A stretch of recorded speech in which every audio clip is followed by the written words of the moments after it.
Amin. Terima kasih. Amin. Ya, Amin. Shalom, selamat malam Bapak Ibu yang hadir dalam Zoom meeting malam hari ini. Malam. Shalom. Malam. Malam, Shalom, selamat malam. Shalom, selamat malam. Ya, selamat malam.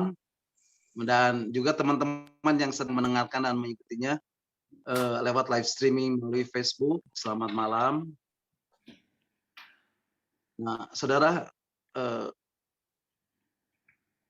air mata saya rasanya tidak terbendung ketika tadi kita menaikkan satu pujian yang luar biasa. Saya merasakan satu hadirat Tuhan yang luar biasa, yang boleh memenuhi jiwa, tubuh, hati, dan pikiran. Oh, haleluya, haleluya. Nah, Bapak Ibu, senang sekali saya bisa berjumpa kembali dan Bapak Ibu dan saudara semuanya dimanapun Bapak Ibu berada saat ini. Baik itu di rumah masing-masing ataupun yang masih sedang bertugas, atau yang masih ada di kantor, atau yang masih ada di perjalanan. Dan saya percaya itu tidak akan membuat kita dan mengurangi berkat yang sudah Tuhan sediakan dan curahkan di dalam kehidupan Bapak Ibu Saudara semuanya. Kiranya damai sejahtera dan sukacita dari Allah Bapa dan Tuhan Yesus serta Roh Kudus selalu beserta dengan Bapak Ibu sekarang dan sampai selama-lamanya. Nah, Bapak Ibu, malam hari ini saya percaya juga Bapak Ibu rindu untuk boleh mendengarkan bagian-bagian dari firman Tuhan yang akan saya sampaikan. Dan saya percaya ketika kita boleh mendengarkan bagian-bagian dari firman Tuhan, kita boleh semakin hari semakin masuk lebih dalam lagi di dalam hadirat, dalam hadirnya Tuhan di dalam hidup kita. Dan ketika kita masuk di dalam hadirat Tuhan, saya percaya kita semakin hari akan memperoleh pengurapan dari hari ke hari. Lebih lagi dan lebih lagi dan lebih lagi. Nah, Bapak Ibu, malam hari ini kita akan kembali merenungkan bagian-bagian firman Tuhan tentang arti kehadiran Tuhan bagian yang ke-14. Nah, bagi Bapak Ibu yang rindu untuk mendengarkan firman Tuhan yang sudah sampaikan, mungkin bisa mendengarkan kembali melalui link yang sudah share melalui WhatsApp @discipleship @zoom. Nah, malam hari ini kita akan merenungkan bagian-bagian firman Tuhan dan saya beri tema menerima urapan Tuhan. Dan Bapak Ibu, apa yang utama setelah menghadirkan Tuhan di dalam hidup ini? Yang paling utama adalah tinggal tetap dalam hadirat Tuhan. Kehadirannya, hadirat Tuhan, hadirnya Tuhan, itu harus selalu memenuhi hidup Bapak Ibu Saudara dan saya. Dan Bapak Ibu akan mendapatkan dan memperoleh pengurapan Tuhan setiap hari. Dan pengurapan Tuhan itu akan meningkat secara signifikan ketika kita setiap hari menghadirkan kehadirannya. Ketika kita menghadirkan hadirat Tuhan. Ketika kita menghadirkan hadirnya Tuhan di dalam hidup Bapak Ibu Saudara dan saya. Nah, Bapak Ibu, apa itu urapan? Urapan itu adalah ability atau kemampuan atau kesanggupan. Dan Tuhan memberikan kita kemampuan atau kesanggupan. Urapan adalah kemampuan dan kesanggupan yang Tuhan berikan kepada kita untuk melakukan apa yang Tuhan kehendaki untuk kita lakukan. Dan urapan ini selalu berbicara tentang supernatural ability atau kemampuan dan kesanggupan supranatural yang manusia di dalam keterbatasannya dan kedagingannya tidak mungkin bisa melakukannya. Urapan ini adalah kemampuan dan kesanggupan yang Tuhan berikan kepada kita untuk melakukan apa yang Tuhan kehendaki untuk kita lakukan. Dan itu tersedia bagi kita. Bagi Bapak, Ibu, Saudara, dan saya. Di dalam panggilan kita yang berbeda-beda. Urapan itu bukan hanya di dalam gedung gereja. Ketika Bapak, Ibu menghadiri kebaktian kebangunan rohani dan membuat orang-orang rebah. Urapan itu supaya kita menjadi sukses, tetapi bukan sukses secara duniawi. Tetapi supaya dan betul-betul melakukan kehendak Tuhan lewat pekerjaan atau pelayanan kita. Nah, Bapak Ibu, ada dua hal yang harus kita pahami. Yang pertama, Bapak Ibu, urapan itu sangat dekat dan erat hubungannya dengan pekabaran Injil. Karena Injil adalah pusat kehidupan orang-orang percaya. Pusat kehidupan orang-orang Kristen. Pusat kehidupan anak-anak Tuhan. Firman Tuhan mengatakan, Roh Tuhan ada padaku. Oleh karena ia mengurapi aku untuk memberitakan kabar baik kepada orang-orang miskin. Untuk memberitakan pembebasan kepada para tawanan. Memberi penglihatan kepada yang buta. Untuk merawat mereka yang remuk hati, mengganti duka cita menjadi sukacita. Yang kedua, urapan itu berhubungan dengan yang namanya kuasa, kemampuan ilahi di dalam hidup kita. Dan urapan itu bisa meningkat atau menurun. Oleh karena itu, turunnya urapan itu atau sepanjang apa urapan itu akan terus singgah pada kita, itu bergantung dengan apakah kita masih tinggal di dalam hadirat Tuhan dan rencananya. Apakah kehadirannya masih memenuhi hidup kita? Apakah hadirnya Tuhan masih tinggal di hati kita? Oleh sebab itu, hadirat Tuhan, kehadirannya dan dalam hidup kita, hadirnya Tuhan di hati kita, berhubungan erat dengan urapan. Bapak Ibu, hadirat Tuhan, kehadirannya, hadirnya Tuhan, itu bukan ability, bukan kemampuan, bukan kesanggupan. Tetapi hadirat Tuhan, kehadirannya, hadirnya Tuhan, itu adalah hubungan. Di mana Tuhan adalah Tuhan kita, dan kita adalah hambanya. Tuhan yang bertahta dan kita ada di bawah. Tetapi dari hubungan ini kita yang adalah hamba dari Tuhan, budak dari majikan, berubah menjadi teman dan sahabat. Ketika kita semakin dekat dengan Tuhan, semakin menjadi sahabat, sepikir, seia sekata, seirama, sejiwa dan sehati dengan Tuhan. Bapak Ibu, di dalam kitab Ibrani pasal 1 ayat yang ke-8 dikatakan, Ibrani pasal 1 ayat 8 mengatakan, mungkin bisa ditampilkan Pak Hens. Ibrani pasal pertama ayat yang ke-8 mengatakan, tetapi tentang anak ia berkata, tahtamu ya Allah tetap untuk seterusnya dan selamanya. Dan tongkat kerajaanmu adalah tongkat kebenaran. Bapak Ibu, ayat ini berbicara tentang kehadirannya. Tentang hadirat Tuhan. Tentang hadirnya Tuhan. Dan ini adalah kuncinya. Kuncinya adalah justru yang di dalam.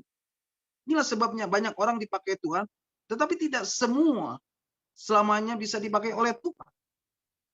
Karena urapan itu bisa menurun dan hilang. Sedangkan hadirat Tuhan, hadirnya Tuhan, itu kekal di dalam hidup kita. Dan itu yang harus dijaga. Bapak Ibu, semua orang rindu akan urapan. Apalagi urapan itu adalah demonstrasi kuasa Tuhan. Wow. Semua orang mau. Dan tak jarang orang percaya, berkata, dan bertanya. Apa sih rahasia pengurapan itu? Saya juga mau. Dan tidak sedikit juga orang meniru. Tetapi sesungguhnya yang harus kita tangkap ini adalah spirit. Dan spiritnya itu adalah kehadirannya. Hadirat Tuhan. Hadirnya Tuhan di dalam hidup kita. Bapak Ibu, persekutuan orang-orang yang dipakai Tuhan secara luar biasa, seperti Musa, Samuel, Daud, Maria, Ibu Yesus, dan seterusnya, dan seterusnya, dan seterusnya. Sepanjang sejarah perjanjian lama, selanjutnya di dalam perjanjian baru, dan hingga hari ini. Dan Tuhan belum selesai bekerja. Dan kita dapat belajar dan tangkap dari diri hamba Tuhan ini adalah mengenai hubungannya dengan Tuhan. Nah Bapak Ibu, Ibrani pasal 1 ayat 8 ini merupakan kunci. Dikatakan, tetapi tentang anak, yaitu Yesus, ia berkata, everything about Jesus. Segala sesuatu tentang Yesus. Tentang Kristus. Dan bukan tentang kita. Dan urapan itu harus dimulai dengan menjadikan Yesus sebagai pusat kehidupan kita. Menjadikan Yesus sebagai pusat pikiran kita. Menjadikan Yesus sebagai pusat perasaan kita. Menjadikan Yesus sebagai pusat kehendak bebas kita. Dikatakan, jadikan Yesus dan kenakan Yesus. Kata firman Tuhan, sebagai pusat kehendak bebas kita. Dan ini yang susah Bapak Ibu. Bapak Ibu dikatakan, tetapi tentang anak, ia berkata, ini menjelaskan tentang kehadiran. Tentang hadirat Tuhan. Tentang hadirnya Tuhan. Dikatakan tahtamu. Wow. Orang yang masuk di dalam hadirat Tuhan, pasti berjumpa dengan tahtanya. Karena di dalam hadirat Tuhan yang paling dalam, tidak ada yang lain kecuali tahtanya. Dan Tuhan tidak pernah memaksa orang masuk dalam hadirat atau berada di tahtanya. Saya yakin orang yang masuk di dalam hadirat Tuhan, orang yang bertemu dengan Tuhan, pasti di tahtanya. Di tahtamu ya Allah. Di tahtamu ya Tuhan. Bapak Ibu, ini yang banyak orang tidak mengerti. Dan ini adalah rahasia pelayanan yang sejati. Inilah rahasia sukses yang datang dari Tuhan. Bukan hanya untuk sekali saja. Atau hanya untuk satu kurun waktu. Atau hanya semusim saja. Tetapi untuk supaya Bapak Ibu, Saudara dan saya bisa tetap dan seterusnya tetap menjadi orang kepercayaan Tuhan. Hingga kita berpulang ke rumah Bapa. Dan mengembuskan nafas terakhir. Bapak Ibu, untuk semua itu boleh digenapi di dalam hidup Bapak Ibu. Bapak Ibu harus tinggal dalam hadirat Tuhan dan berbuah semakin hari semakin banyak. Selanjutnya dikatakan di dalam Ibrani pasal 1:8 tadi, tahtamu ya Allah tetap untuk selama-lamanya dan seterusnya dan selama-lamanya. Bapak Ibu, ingat perkataan Yesus dalam Injil Yohanes pasal 15 ayat yang keempat dan kelima. Di situ dikatakan, tinggallah di dalam aku dan aku di dalam kamu. Sama seperti ranting tidak dapat berbuah dari dirinya sendiri kalau ia tidak tinggal pada pokok anggur. Demikian juga kamu tidak berbuah jikalau kamu tidak tinggal di dalam aku. Akulah pokok anggur dan kamulah ranting. Barang siapa tinggal di dalam aku dan aku di dalam dia, ia berbuah banyak. Sebab di luar aku, kamu tidak dapat berbuat apa-apa. Bapak Ibu, ini bukan hanya sekedar tinggal sebentar. Kalau tinggal sebentar, tinggal sekali-kali, lalu keluar lagi, kemudian keluar masuk, itu bukan caranya tinggal di dalam hadiratku. Kata tinggal di dalam Injil Yohanes ini di dalam bahasa Inggris ya adalah abide. Itu artinya tinggal dan jangan pergi lagi. Kerasan di dalam, nyaman di dalam. Wow, Bapak Ibu, kita harus mengakui bahwa kadang-kadang kita susah untuk tinggal tetap di dalam hadirat Tuhan. Karena hadirat Tuhan berarti kematian daging kita. Kemudian dikatakan apa Bapak Ibu? Ibrani pasal 1 ayat 8 mengatakan, dan tongkat kerajaanmu adalah tongkat kebenaran. Nah, ini Bapak Ibu, kalau kita bicara tentang tongkat, ini yang nggak enak. Dikatakan, dan tongkat kerajaanmu adalah tongkat kebenaran. Bapak Ibu, tongkat ini berbicara tentang teguran, didikan, ajaran, atau pukulan pada fisik. Jadi tongkat kebenaran ini berbicara tentang teguran, tentang didikan, tentang ajaran untuk hidup dalam kebenaran. Bapak Ibu, siapa yang bisa naik ke gunung Tuhan? Mereka yang benar hidupnya di hadapan Tuhan. Karena tongkat kerajaanmu adalah tongkat kebenaran. Nah Bapak Ibu, apa efek hadirat Tuhan di dalam hidup kita? Nah, saya mau menjelaskan buat Bapak Ibu. Ada dua hal.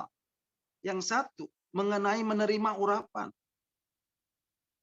Dan yang kedua, bagaimana untuk tetap berjalan dalam pengurapan Tuhan. Nah Bapak Ibu, kalau Bapak Ibu mau menerima urapan, Bapak Ibu harus masuk di dalam hadirat Tuhan terlebih dahulu. Dan ketika kita masuk dalam hadirat Tuhan, pasti cepat atau lambat Bapak Ibu akan ketemu pengurapan. Bapak Ibu, ketika kita mencari wajah Tuhan, niscaya Bapak Ibu akan menemukan tangan. Tetapi tak kala Bapak Ibu mencari tangannya, Bapak Ibu tidak akan mendapatkan apa-apa dan menemukan apa-apa. Niscaya orang yang masuk dalam hadirat Tuhan pasti mendapatkan pengurapannya. Karena di hadirat Tuhan ada kehidupan, ada sinar terang kemuliaannya. Di hadirat Tuhan ada kuasa. Dan urapan Tuhan itu pasti ditemukan bagi orang yang masuk di dalam hadirat Tuhan. Bapak Ibu, ketika kita mendapat urapan atau sekali kena urapan itu begitu powerful. Penuh dengan kuasa dan akan diam bersama dengan kita. Dan bergantung pada hubungan pribadi kita dengan Tuhan. Nah Bapak Ibu, saya akan menjelaskan hal ini melalui atau lewat hubungan antara Saul, Samuel, dan Daud. Bapak Ibu, setelah Samuel mengurapi Saul, di dalam kitab 1 Samuel pasal yang ke-10 ayat yang pertama, di situ dikatakan, mari Bapak Ibu kita akan membacanya. Kitab 1 Samuel pasal 10 ayat yang pertama mengatakan, lalu Samuel mengambil buli-buli berisi minyak, dituangnyalah ke atas kepala Saul, diciumnyalah dia sambil berkata, bukankah Tuhan telah mengurapi engkau menjadi raja atas umatnya Israel? Engkau akan memegang tampuk pemerintahan atas umat Tuhan. Dan engkau akan menyelamatkannya dari tangan musuh-musuh di sekitarnya. Inilah tandanya bagimu bahwa Tuhan telah mengurapi engkau menjadi raja atas miliknya sendiri. Nah Bapak Ibu, di sini dikatakan, sejak saat itu roh Tuhan ada pada Saul. Dan urapan Tuhan menyertai Saul. Dan Tuhan memberikan kemenangan-kemenangan ketika berperang melawan bangsa-bangsa di sekitar Kanaan. Tetapi Bapak Ibu, ketika Saul mulai tidak taat dan tidak membangun hubungan dengan Tuhan dan melanggar perintah Tuhan, maka apa yang terjadi Bapak Ibu? Bapak Ibu, mari kita akan membacanya di dalam kitab 1 Samuel pasal yang ke-13 ayat yang ke-9. Di sini dikatakan 1 Samuel pasal 13 ayat yang ke-9 mengatakan, sebab itu Saul berkata, bawalah kepadaku korban bakaran dan korban keselamatan itu. Lalu ia mempersembahkan korban bakaran. Nah Bapak Ibu, inilah ketidaktaatan Saul pada waktu orang Filistin menyerang bangsa Israel. Dan Alkitab menuliskan bahwa baru saja ia habis mempersembahkan korban bakaran, maka tampaklah Samuel datang kepadanya. Lalu Saul pergi menyongsongnya untuk memberi salam kepadanya. Tetapi kata Samuel, apa yang telah kuperbuat? Jawab Saul, karena aku melihat rakyat itu berserak-serak meninggalkan aku, dan engkau tidak datang pada waktu yang telah ditentukan, padahal orang Filistin telah berkumpul di Mikmas, maka pikirku sebentar lagi orang Filistin akan menyerang aku di Gilgal. Padahal aku belum memohon belas kasihan Tuhan. Sebab itu, aku memberanikan diri dan mempersembahkan korban bakaran. Kemudian, apa yang dikatakan Samuel kepada Saul, Bapak Ibu? Mari kita baca di dalam ayat yang ke-13 dan ke-14. Di dalam 1 Samuel pasal 13, ayat yang ke-13 dan 14 mengatakan, ayat yang ke-13 katakan, kata Samuel kepada Saul, perbuatanmu itu bodoh. Engkau tidak mengikuti perintah Tuhan Allahmu yang diperintahkannya kepadamu. Sebab sedianya Tuhan mengokohkan kerajaanmu atas orang Israel untuk selama-lamanya. Ayat 14, tetapi sekarang kerajaanmu tidak akan tetap. Tuhan telah memilih seorang yang berkenan di hatinya. Dan Tuhan telah menunjuk dia menjadi raja atas umat. Karena engkau tidak mengikuti apa yang diperintahkan Tuhan kepadamu. Dan Bapak Ibu, sejak saat itu, Raja Saul tidak lagi berdoa sesuai dengan cara orang berdoa di dalam perjanjian lama. Dia tidak pernah lagi gunakan imam-imam di sekelilingnya. Imam sudah tidak pernah diajak dan berdoa. Saul pasang badan sendiri di dalam kerajaan Israel. Saul sudah tidak lagi membangun kehidupan rohaninya. Tidak lagi membangun hubungannya dengan Tuhan. Dan tidak lagi melakukan dan menuruti aturan-aturan yang telah ditetapkan Tuhan mengenai persembahan korban bakaran. Tetapi Bapak Ibu, Alkitab menulis 13 tahun lamanya dia masih menang perang melawan orang Filistin. Hanya karena sekali ketika suatu hari dia bersembunyi di dalam gudang di antara barang-barang. Dan Samuel menemukan dia dan berdiri satu kepala lebih tinggi dan dicurahi minyak urapan ke atas kepalanya. Nah, Bapak Ibu bisa membacanya nanti di dalam kitab 1 Samuel pasal yang ke-10 ayat yang ke-22 dan sampai ke-24. Bapak Ibu, satu curahan minyak 13 tahun habisi musuh. Sangat powerful. Kuasa dari sebuah pengurap. Tetapi ketika Saul tidak mempersiapkan kantong anggur itu, maka anggur itu menjadi koyak di hidup. Cepat lambat dia akan jatuh. Dan kita semua tahu kisah Saul ini berakhir tragis dan menyedihkan. Karena Saul, bahkan Jonathan anaknya pun ikut terseret dan mati di medan perang. Dan Saul mati dengan menggenaskan, dengan kepala dipenggal. Semua yang Saul capai tidak sebanding dengan semua yang hilang di hidup. Bapak Ibu, yang harus kita cari setiap hari adalah hadirat Tuhan. Kehadirannya. Hadirnya Tuhan di dalam hidup ini. Dan niscaya Bapak Ibu akan mendapatkan urapan dari Tuhan. Ketika Tuhan urapan menghampiri Bapak Ibu, maka kita harus menjaganya dan selalu hidup dalam dan berada di hadirat Tuhan. Bapak Ibu, berbeda dengan Daud. Ketika Samuel datang mengurapi Daud. Dan selalu Daud membangun hubungan dengan Tuhan di dalam hidup. Selalu berada di dalam hadirat Tuhan. Hadirat Tuhan. Hadirnya Tuhan selalu memenuhi kehidupannya. Dan urapan Tuhan itu terus berkembang di dalam kehidupannya. Bapak Ibu, masih ingat ketika Saul mengejar-ngejar Daud dan hendak membunuhnya. Daud dikejar-kejar dan sampai ke Rama. Daud lari dan sampai ke Rama. Karena di Rama, mentornya atau bapak rohaninya Daud, itu tinggal di sana. Yaitu Nabi Samuel. Bapak Ibu, ketika Daud datang kepada Samuel, dia kena urapannya. Tetapi dia tangkap hubungannya. Daud tahu apa yang terjadi. Sejak waktu itu Daud mengalami perkembangan pengurapan di dalam diri.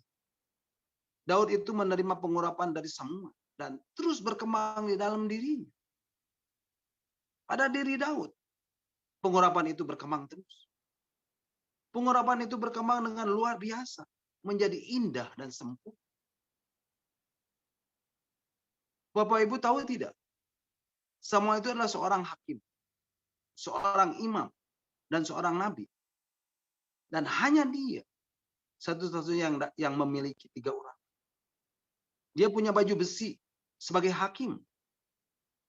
Dia adalah seorang imam yang bisa mempersembahkan korban. Dan dia juga adalah seorang nabi yang dapat berbicara, bersabda, dan menjadi juru bicaranya Tuhan. Dan itu semua sampai ke Daud. Transfer kepada Daud. Daud memiliki 3 urap. Daud seorang raja, imam, dan nabi. Bapak Ibu, sadarkah Bapak Ibu? Daud itu satu-satunya raja yang bisa mempersembahkan korban di tabernakel. Dan tidak ada seorang raja pun yang boleh mempersembahkan korban di dalam perjanjian lama. Dan itu pasti ditegur langsung oleh imam dan langsung kena kusta atau kena kutukan. Kemudian Daud juga dikatakan sebagai nabi. Alkitab mengatakan di dalam perjanjian baru, Daud itu kenabian. Dia berbicara, bernubuat, bahkan bernubuat tentang Mesias.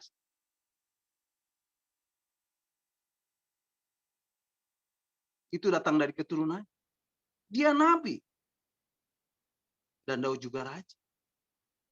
Bapak Ibu, di zaman Samuel menjadi seorang pendoa syafaat. Dia berkata, maka Guntur datang. Dia berdoa, terjadi gemuruh. Dan semua orang menjadi takut. Di zaman Daud, Daud menjadi penyembah.